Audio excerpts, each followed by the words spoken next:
Bienvenue dans cette vidéo consacrée au rock.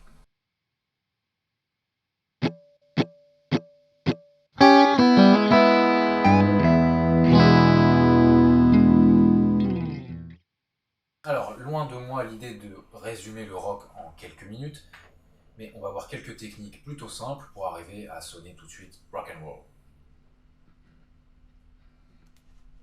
Pour cela, nous allons utiliser la technique de power chord.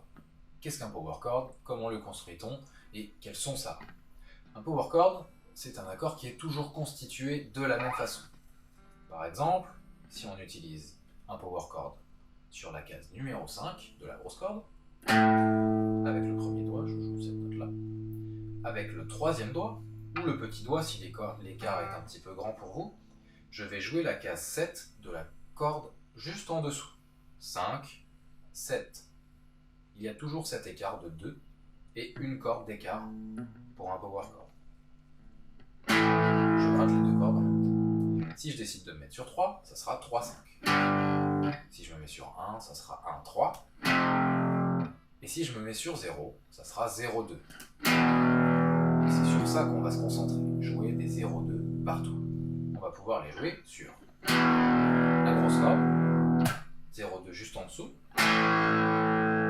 5e corde, et 0, 2 juste en dessous, 4e corde. Avec ces quelques accords, on peut reprendre plein de grands classiques du rock. On va s'en servir, on va faire un petit exemple.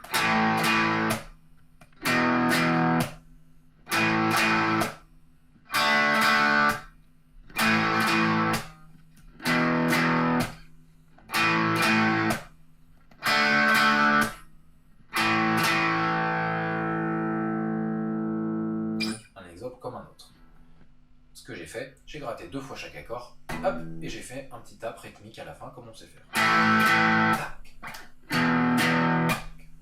Je suis parti de la 5e corde, donc power chord de 5e corde, 0, 2.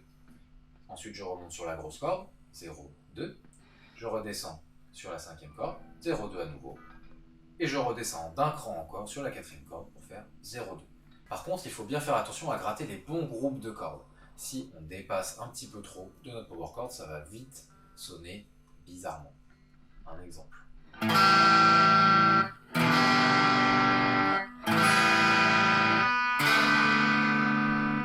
est un petit peu loin de ce qu'on cherchait à la base. Donc, ce qu'on va chercher dans le rock, c'est l'efficacité et le son un petit peu costaud.